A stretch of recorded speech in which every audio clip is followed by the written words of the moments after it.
Hi everybody, today is December 8th, 2013. This is pretty serious. Experts are now worried about a hydrogen buildup and a nuclear reaction there at the former Hanford nuclear facility. Doubts grow about plan to dispose of Hanford's radioactive waste. Experts raise concerns about the complex technology intended to turn 56 million gallons of radioactive sludge at the former Hanford nuclear facility into glass and prepare it for safe burial. Here's an image of the facility.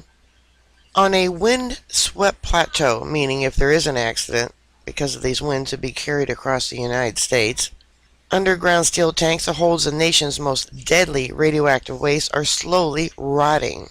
The soil deep under the desert brush is being fouled with plutonium, cesium, and other materials so toxic they could deliver a lethal dose of radiation to a nearby person in minutes. The aging tanks at the former Hanford nuclear weapons complex contain 56 million gallons of sludge, the byproduct of several decades of nuclear weapons production, and they represent one of the nation's most treacherous environmental threats. Energy Department officials have repeatedly assured the public, that they have the advanced technology needed to safely dispose of the waste. An industrial city has been under development here for 24 years, designed to transform the sludge into solid glass and prepare it for permanent burial. But with $13 billion already spent, there are serious doubts that the highly toxic complex technology will even work, or that the current plan can clean up all the waste. Alarmed at warning raised by outside experts and some of the project's own engineers, Department of Energy officials last year ordered a halt to construction on the most important parts of the waste treatment plant. They are missing one important target after another, said Senator Rod Wyman of Oregon, chairman of the Energy and Natural Resources Committee. It feels like we're going around in circles. Over the last 2 years, technical problems on the project have multiplied. Concern has grown that explosive hydrogen gas could build up inside the treatment plant's pipes and tanks. Now, this is what happened at Fukushima. They had a hydrogen buildup, and now we have the radioactive fallout completely around the world.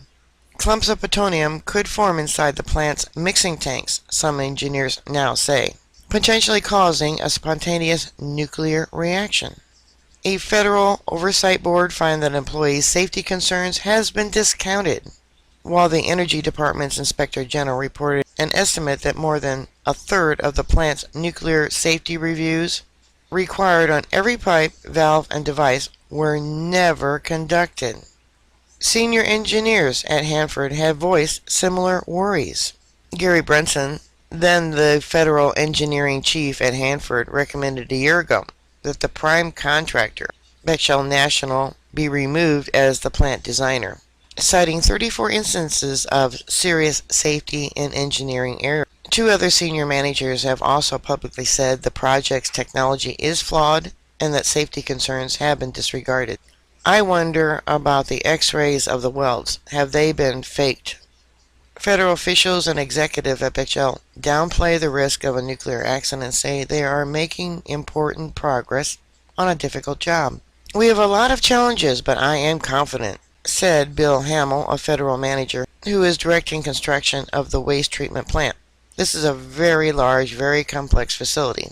We continue to make progress. This month, however, the Energy Department formally offered a more cautious prognosis. It notified Washington state officials that it might miss some of the most important project deadlines promised 3 years ago under a consent agreement reached to address earlier lapses. November 14th of 19 key milestones are in jeopardy, the department has acknowledged.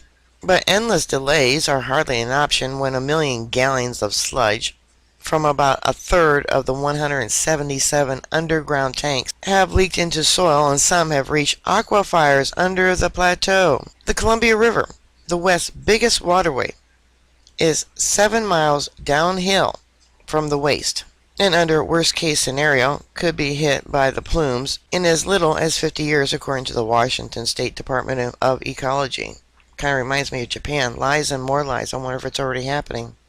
I'll give you a link if you want to read more, but we should all take this very serious. This is why nuclear power should not be allowed anywhere in the world. Clean energy, my ass. Bend over and kiss your butt goodbye. Alright, bookmark my site. I'll keep you up to date. Please stay safe, and I'll talk to you there. God bless you. Bye.